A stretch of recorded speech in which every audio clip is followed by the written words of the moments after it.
선한 사람 TV에 청하고 계시는 국내외에 계시는 성도 여러분, 오늘은 종교개혁 507주년을 맞이해서 종교개혁자들이 우리에게 남긴 그 교훈들이 우리의 교회에 시행되고 있는가라고 하는 측면에서 몇 가지를 생각해 보겠습니다. 1980년에 빌리 그레임 크루세이드가 호란에서 개최되었는데 한 손에 성경을 한 손에 신문을 들고 설교하라고 빌리 그레임 목사는 강조하였습니다. 그는 신복음주의자로서 1974년 스위스 로잔에서 시작된 세계 복음주의 진영의 연합운동을 주관하기도 하였습니다. 그리하여 교회가 사회 전반에 걸쳐 모든 문제를 책임져야 한다고 강조하게 되었습니다. 그 결과 신학적인 문제가 뒤따르게 되고 주객이 전도되어 복음 전도보다 사회 구원이라는 명목으로 구제활동을 우선시하는 잘못에 빠지게 되었습니다. 얼마 전 우리 한국에 로잔 대회가 열렸습니다. 그게 동참하는 자도 있고 동참하지 않는 자들도 있는데 그 대회의 내용을 깊이 숙고해야 할 일들이 많은 것 같습니다. 16세기 종교개혁을 통하여 세워진 개혁교회는 복음에 대한 민감성으로 철저하게 복음 제일주의 교회였습니다. 종교개혁자들이 세운 개혁교회는 먼저 개인의 영혼 구원을 우선시하여 철저하게 복음으로 거듭나게 하여 가정과 사회의 소금과 빛의 삶을 살아 많은 사람을 교회로 인도하는 데 있었습니다. 한 영혼의 가치를 우주 만물보다 더 귀하게 여기고 존중하며 그가 하는 일에 기도와 물질로 협력하여 하나님의 쓰임의 협조자가 되는 데 있었습니다. 그 한 사람을 하나님의 일꾼으로 세우는 데는 땀, 즉 노력과 눈물, 즉 인내와 피, 희생이 필요하며 조직 신학적인 교육과 시대의 변천을 따라 우후죽순처럼 등장하는 포용주의와 종교다원주의와 에큐메니칼 운동을 막아내야 했습니다. 에큐메니칼 운동은 세계의 교파와 교회의 차이를 넘어 모든 기독교 교회를 통일시키고자 하는 운동입니다. 이 운동은 WCC, 즉 World Council of Churches, 1948년에 결성된 이 모임이 주창하는 것으로서 신교와 구교와의 일치를 목표로 하고 있습니다. 우리는 종교개혁 507주년 기념의 날을 지키면서 그들이 남긴 교훈을 따라 몇 가지를 생각해 보겠습니다. 첫째, 철저한 교리 교육을 시켜야 합니다. 사람이 자유롭게 행동하기 위해서는 뼈, 척추가 튼튼해야 합니다. 그래야 설 수 있고 걸을 수도 있습니다. 물론 부수적인 것들이 필요 없다는 말은 아닙니다. 핵심적인 필요를 먼저 말할 때 뼈에 살이 붙어야 하듯이 성도다운 성도가 되기 위해서는 먼저 성경의 원리를 이해하기 위하여 교리를 철저하게 공부해야 합니다. 그 교리가 나를 어떻게 믿으라고 하는가, 어떻게 살아야 된다고 말하는가 등 신앙의 지도를 받아 환난이나 공고나 그 어떤 형편에 처하든지 흔들림 없는 신앙생활을 하게 되는 것입니다. 신앙생활의 중심이 되는 교리를 분명하게 배우지 못한 결과 사회 여러 가지 분야에서 일하는 신자들이 신자의 노릇을 제대로 하지 못하고 있으며 있는 둥 없는 둥 무용지물이 되고 있습니다. 말로는 한국에 세계 제1의 교회가 존재하고 목사, 장로, 집사, 권사를 하지만 예수 그리스도의 향기가 없고 불신자와 다름이 없는 처신을 하고 있습니다. 현대판 교회는 어쩐 일인지 모르지만 신조, 즉 12신조나 신앙 고백서나 조직 신학적인 교육을 거부하고 성경 한 구절을 읽고 세상이 돌아가는 이야기로 시간을 때웁니다. 거룩한 예배 시간에 참석한 성도들은 세상 정치 이야기를 듣기 위하여 먼 교회까지 온 것은 아닙니다. 그리하여 여타 교회들은 교리를 믿을 것이 아니라 예수 그리스도를 믿어야 한다고 말합니다. 이런 일들은 신조나 교리나 신앙 고백서를 가볍게 여기는 풍토가 있기 때문입니다. 교리를 가르친다고 공자, 맹자, 석가모니를 가르치는 것이 아닙니다. 피교육자들에게 내 인생을 책임져 주시는 예수 그리스도가 가르친 교리 위에 굳건하게 자리매김을 하라는 것입니다.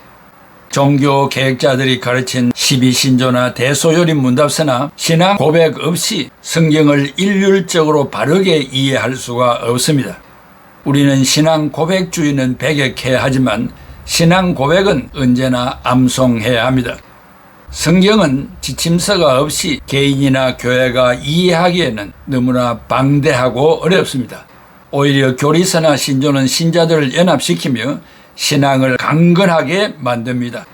신조와 교리와 신앙 고백의 결과는 교육의 교실에 많은 성도가 참석하게 되고 전도운동에는 너도 나도 참여하여 지역사회의 집집마다 찾아 복음을 전하며 신앙적인 생활의 본질인 것을 이행하기 위하여 살아야 할 이유를 알게 되어 만끽하고 하루하루가 즐겁고 행복한 성도가 됩니다. 로마서 10장 9절에 네가 만일 네 입으로 예수를 주로 시인하며 또 하나님께서 그를 죽은 자 가운데서 살리신 것을 네 마음에 믿으면 구원을 얻으리라. 서양개건에 나는 믿는다 그러므로 나는 고백한다는 말이 있습니다. 성도들이 성경의 바른 교리를 배워 자기의 것으로 믿는 자는 반드시 신앙 고백과 그것에 대한 강한 열정이 뛰쳐나오게 됩니다. 적은 첫째로 종교 계획자들이 생명을 걸고 개혁운동을 한 목적은 교회의 주인은 예수 그리스도임을 강조하며 성경만이 절대적인 권위를 가지고 있다는 교회 개혁운동이었습니다. 개혁자들은 양보할 수 없었던 것은 성경이 하나님의 말씀이며 그 말씀을 선포하는 것이 교회의 목적이라고 믿었습니다. 만약 어느 하나를 포기하거나 양보한다면 교회의 존립 자체가 무의미하다고 하였습니다. 당시 교회의 존재가 교황 중심의 교회 조직으로 운영되었습니다. 그래서 종교 개혁자들이 교회관을 거부하였습니다. 개혁자들은 엄청난 조직, 성직, 제도와 교회당을 가져도 참 교회가 되는 것은 아닙니다. 조직과 건물은 보잘것이 없어도 하나님의 말씀이 바르게 선포되고 성례가 집행되는 곳에는 교회가 존재합니다. 진리의 말씀을 떠난 교회는 참 교회가 아닙니다. 참 교회와 거짓 교회를 구분하였습니다. 진리의 기둥과 터, 곧 신앙 고백 공동체를 재건하고자 개혁운동을 전개한 것입니다. 디모데전서 3장 15절에 만일 내가 지체하면 너로 하여금 하나님의 집에서 어떻게 행하여야 할지를 알게 하려 함이니 이 집은 살아계신 하나님의 교회요 진리의 기둥과 터니라 라고 했습니다. 개혁자들이 말하는 교회의 표지, 즉 표지라는 말은 참된 교회를 판별하는 기준을 말합니다. 이 표지는 단순한 설교 행위가 아니라 앞서간 사도들이 가르친 중요한 교리를 설교하고 가르치는 일을 말합니다.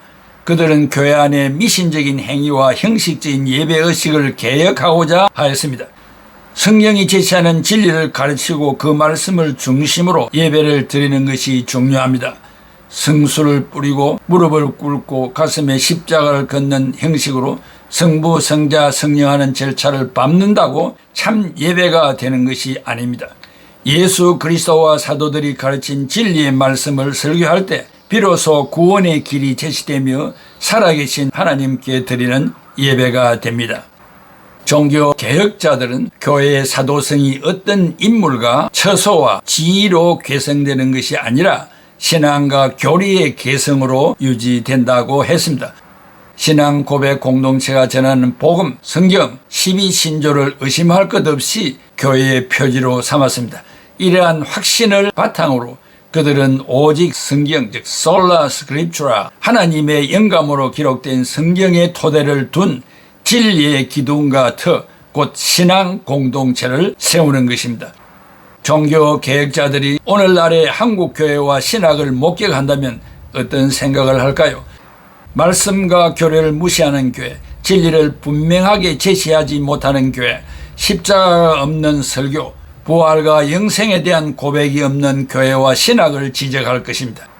다원주의, 포용주의, 교회연합 일치운동, 거짓 교사들의 가르침에 마음을 여는 에큐메니칼 운동을 거절할 것입니다.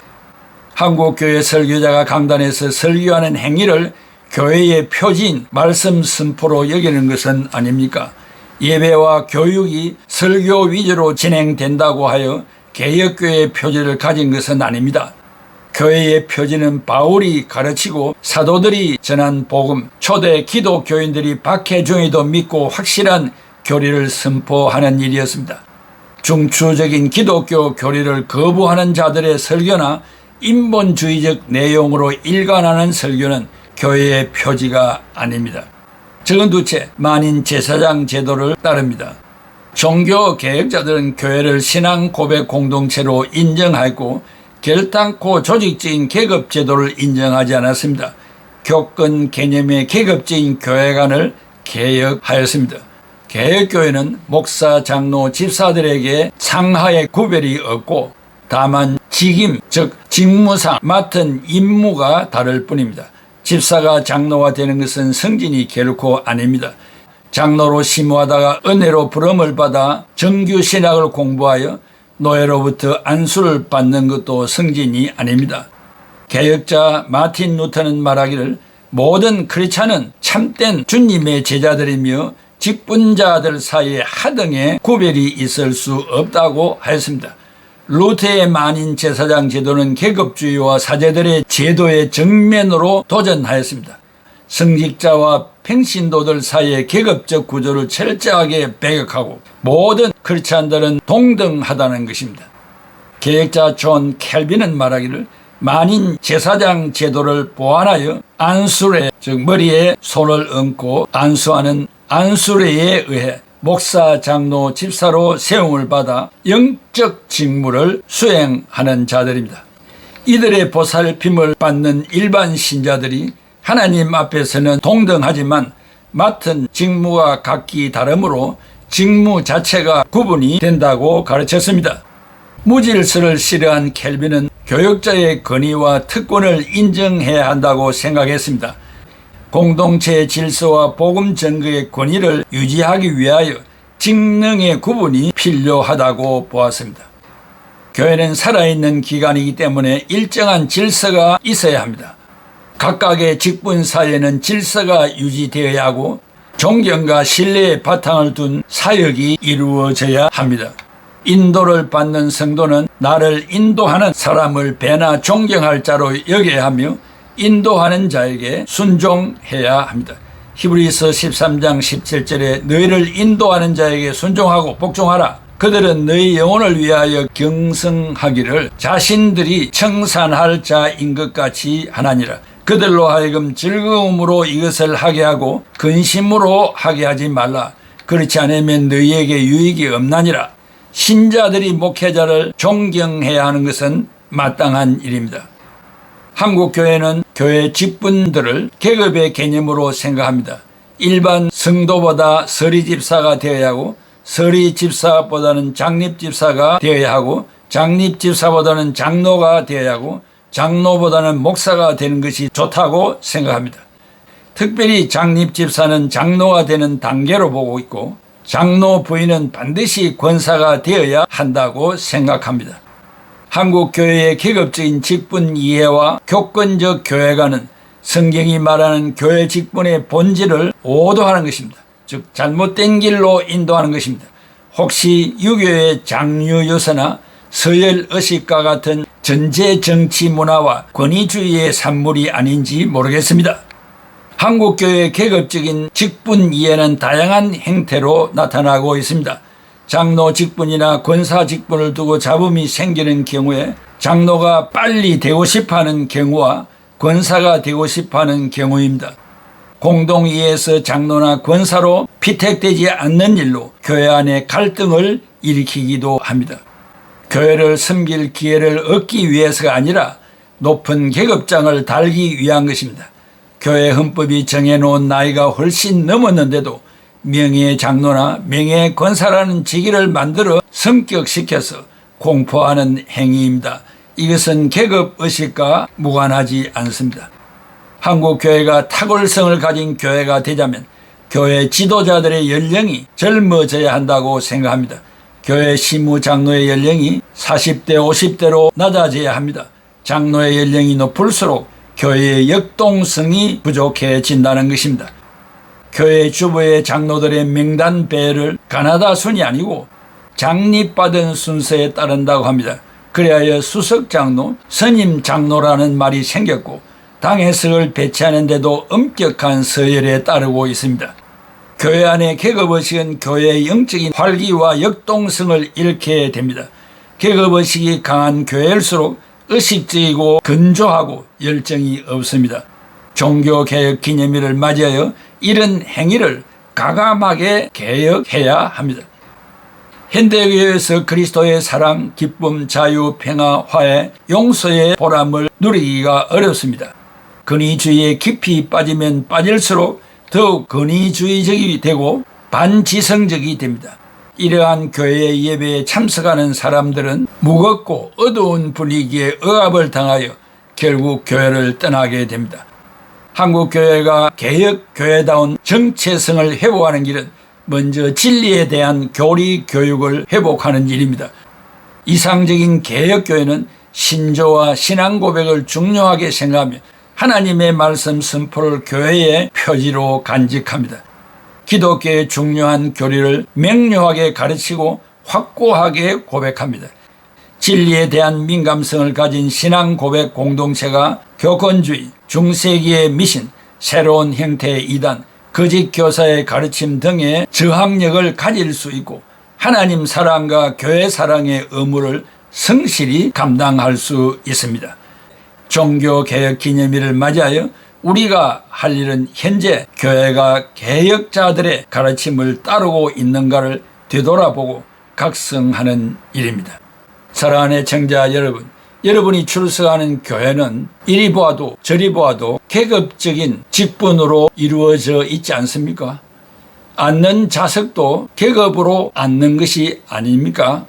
스위스의 존 켈빈이 목회했던 교회를 방문하면 강단이 따로 없습니다. 빙빙 계단을 돌아서 올라가서 조그맣게 만들어진 강단에 설교자 한 사람이 예배를 인도합니다. 교회는 다 하나님 앞에서 평등합니다. 높고 낮음이 없습니다. 안수를 먼저 받았느냐 뒤에 받았느냐 그런 차등도 없습니다. 목사, 장로, 집사, 권사, 서리집사, 교사 다 하나님의 영광과 그리스도의 복음을 위하여 일하는 일꾼들입니다. 그러나 이러한 사람들이 하는 일들은 구분되어야 합니다. 거기에 관여하거나 또 그 일에 간섭하거나 관계해서는 안 되는 것입니다. 그래서 말씀을 가르치는 목사를 존경하고 교회 성도들을 보살피며 신앙으로 인도하는 장로님들을 존경하고 교회 사무와 재정을 처리하는 집사님들을 존경하고 가가오를 방문하여 복음으로 위로하고 격려하는 권사, 권찰들을 존경하고 많은 사람을 가르치는 교사들 존경하는 것입니다. 이러한 종교 개혁자들이 로마 캐토릭 교회를 개혁시키고 종교 개혁을 일으킨 그 중심을 우리들이 기억하고 우리가 출석하는 교회가 그 개혁자들의 가르친 도리를 따라가고 있는가를 살피며 하나씩 하나씩 고쳐가는 기회가 되기를 바랍니다. 기도하겠습니다. 고마우신 아버지 하나님, 은혜와 사랑을 감사합니다. 해마다 종교 개혁주의를 또 맞이하게 되고 예배를 드리게 됩니다. 앞서간 선진들의 신앙만 찬양할 것이 아니라 그들이 실천하면서 남겼던 그 교훈을 되새기며 우리의 현장에 그런 모습이 나타나고 있는가를 생각하고 내 자신이 사람들 앞에서 높임받기를 좋아하고 이름을 내기를 좋아하고 갑질하기를 좋아하는 그런 죄악된 습성이 우리에게 없는지 살피면서 회개할 바를 회개하고 고칠 것을 고쳐 교회다운 교회가 되도록 앞장서는 애청자들이 다 되게 하여 주시옵소서. 예수 그리스도의 이름으로 기도하옵나이다. 아멘. 이 땅의 황무함을 보소서. 하늘의 하나님 긍휼을 베푸시는 주여, 우리의 죄악 용서하소서. 이 땅 고쳐주소서. 이제 우리 모두 하나 되어 이 땅에 무너진 기초를 다시 쌓을 때 우리의 우상들을 태우시 성령의 불 임하소서. 구원의 불길 타오르게 하소서. 진리의 말씀 이 땅 새롭게 하소서. 은혜의 강물 흐르게 하소서. 성령의 바람 이제 불어와. 오 주의 영광 가득한 새날 주소서. 오 주님 나라 이 땅에 임하소서.